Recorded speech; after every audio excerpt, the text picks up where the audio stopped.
You know, Jeanie Buss was the only one of the 6 siblings not to vote to sell. She said Kobe told her to become Khaleesi, like the mother of dragons, and just breathe fire and just take it over. And it. Quick question before we get into this. Is Jeanie Buss protecting her father's legacy, or standing in the way of her own family cashing out on a record valuation? Hold that thought. We'll come back to it at the end, and I want your verdict in the comments too. 6 siblings, 5 want to sell. Jeanie Buss is the lone holdout, and her attorney argues the vote is legally invalid.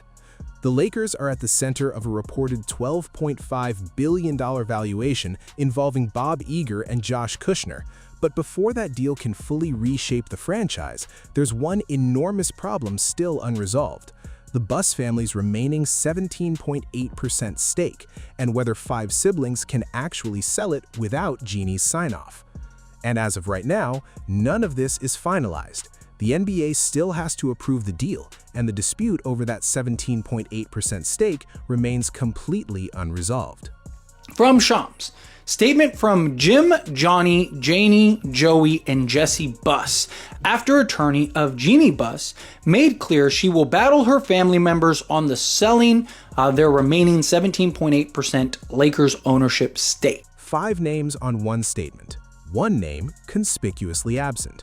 Here's what those 5 actually put out to the public. The Los Angeles Lakers have never been just a basketball team. They have been one of the greatest privileges of our lives. Our focus has always been on what we believe is best for the Lakers, the fans who have supported this franchise for generations, and the greater Los Angeles community. Johnny, Jimmy, Janie, Joey, and Jesse have made the decision to sell the family's remaining stake, and we remain united in this decision. United, that's the word they chose. Keep it in your head. The 5 siblings backed the sale. Jeanie opposed it, and her side's position, through her attorney, is that her siblings don't have the legal authority to force a sale without the required trustee approval in the first place. Now is a discussion about a court order from 2017, which her lawyer invoked in his letter to the other 5 siblings, saying, hey, we settled this in 2017. She's the controlling owner of the Buss family shares, okay? So the Buss... That 2017 court-approved agreement established Jeanie as the family's controlling owner and was designed to preserve her control following a very similar sibling standoff back then too. The current dispute is about how that agreement interacts with a newer piece of paperwork tied to this sale. The 5 siblings believe that they are allowed to sell as part of a tag-along provision that was part of the agreement with Mark Walter, which is if Mark Walter ever sold his shares, they had the option to tag along with whatever valuation he got.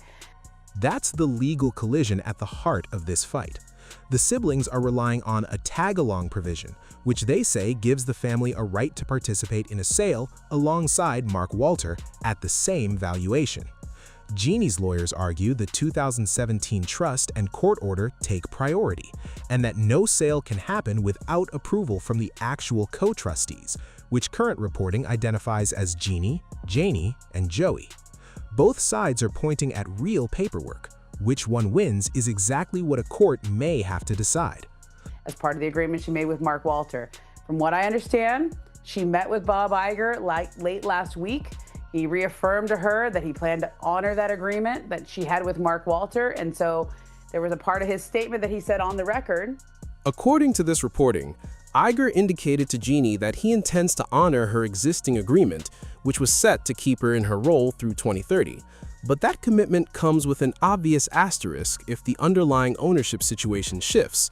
It's a promise, sure, just one that seems to have been written with a pencil, not a pen. Now, here's the part that actually explains why 5 people who claim they're united suddenly needed to force a vote at all. Rich Eisen's crew opened their breakdown with the Kobe Khaleesi line you heard up top, painting the picture of a woman who doesn't back down from a fight because 5 relatives sent a joint statement. And the pressure on her right now is real. She's genuinely on an island, leaning on a 9-year-old court order while the rest of the family moves as a block. The reason that block formed so fast has its own backstory. Remember, all of them have been fired. Okay? Jim Buss got fired in 2017, I think. Johnny hasn't worked for the Lakers for years. Jeanie got fired recently in that bloodletting they had around Thanksgiving. The two younger brothers got fired this past year once Mark took over. People are mad, and they got fired, and they still had the power to hurt her. And Jim Buss was removed from his basketball operations role back in 2017. Johnny hasn't worked for the team in years, and more recently, Joey and Jeanie Buss were both dismissed from their Lakers roles. That history gives this dispute a very personal backdrop alongside the obvious financial incentive of selling a valuable minority stake at a record valuation. Both things can be true at once. And the legal argument gets messier once you understand what a trustee is actually supposed to weigh. And then we get into a discussion about, and this is a big old word here, okay? When you have a trust, you have fiduciary responsibilities, which is essentially you have an obligation to do what's best for the trust. So when we get to this fundamental question of what is best for the trust, is it best for the trust to sell at $12.5 billion, or is it best for the trust to maintain its shares? As a trustee, Jeanie does have fiduciary obligations to the trust itself, not just to her own position.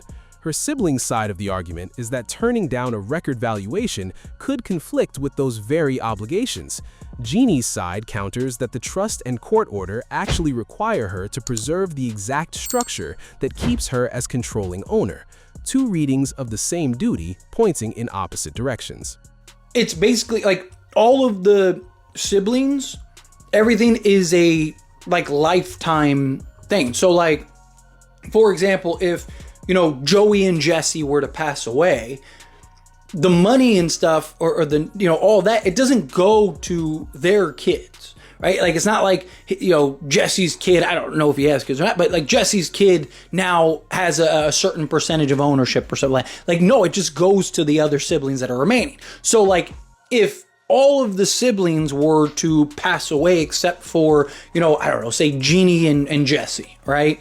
Then the two of them would own the entire 17.8%, right? So another reason why, from my understanding, that they want to sell this is because they want the money. Because, if they're getting older, they end up passing away or something like that just through age, then their families and their kids, they don't get anything, right? So they're looking at it as like, hey, we want to kind of cash in, enjoy our money, enjoy what we can provide for our children and our families. So according to this explanation laid out here, the trust structure doesn't simply pass a sibling's share directly to their own children if that sibling dies.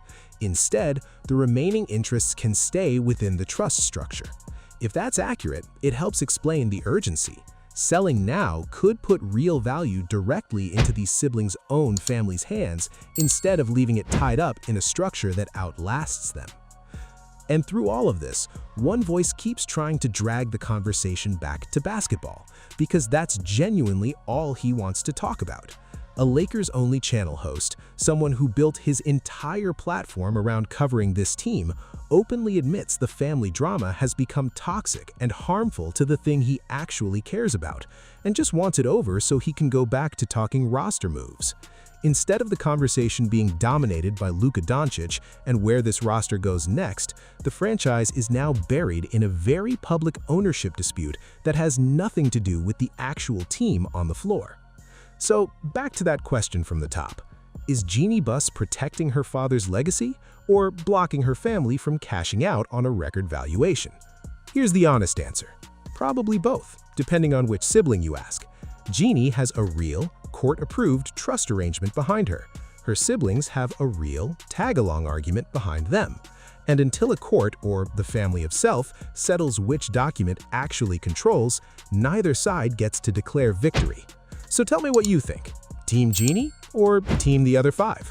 Drop your verdict in the comments.